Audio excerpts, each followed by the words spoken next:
So when we're talking about domicile, we're specifically referring to inheritance tax considerations. So there's a difference between domicile and fiscal residence. Fiscal residence is where you live and pay tax, which is referring to income tax and capital gains tax. Domicility is a concept which applies to inheritance tax. So it's very important for expats to understand the difference, especially with a new Labour government in power. There's additional considerations which need to be used when looking at these kind of estate planning issues.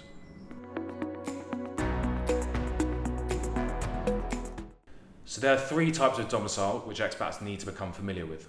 The first is domicile of origin, the second is domicile of choice, and the third is deemed domicile by HMRC.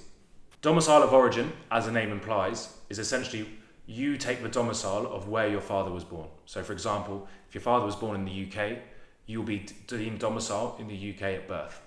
Domicile of choice is where you essentially elect to be treated domiciled in another country. So for example, if you move to Spain, you take all your assets to Spain, you sell your properties in the UK and sever ties with the UK, you maybe have a new domicile by choice in Spain, although it's important to note that domicility is a concept and it's incredibly complicated, so make sure you take expert advice on this matter. The final type of domicile is deemed domicile.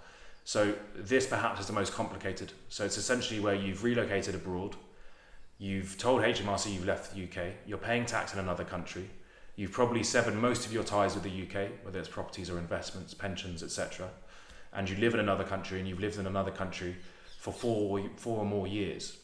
Now in this instance, HMRC in certain scenarios can still deem you as a UK domicile, even if you've been living in another country for a very long time. So there are various conditions which expats need to meet here. And again, it comes back to taking regulated professional advice and also in conjunction potentially with a tax advisor, because their interpretation of the law has been known to change.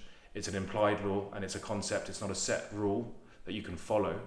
So we'd encourage everyone to take advice on this matter. So as we've already covered, removing your UK domicility is not a simple process and it's not an exact science. It's the first thing everyone needs to know when they're looking at this issue. However, there are steps you can take, the most important one being severing all your ties with the UK.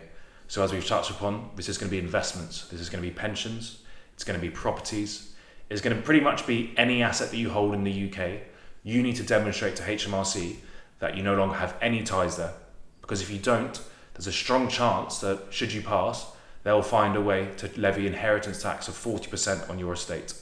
So by severing as many ties as possible, by moving your assets offshore, moving them to specialist tax wrappers, which have certain inheritance tax benefits, and structuring your finances in the most tax efficient way, you can essentially protect yourself from this inheritance tax issue.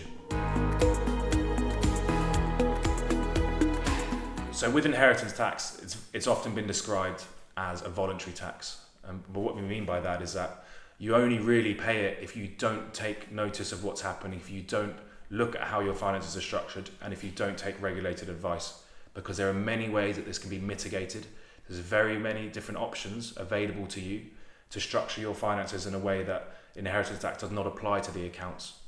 So we'd encourage all expats, regardless of their country of domicile or regardless of what steps they think they've taken, to get a second opinion, to understand how the rules are applied, and also to follow the relevant cases. Because as we say, this is an evolving process. It's a concept applied by HMRC, and there are no exact rules to this. So only by staying abreast of the news, abreast of the legislation, can you really be prepared for your estate when you do eventually pass.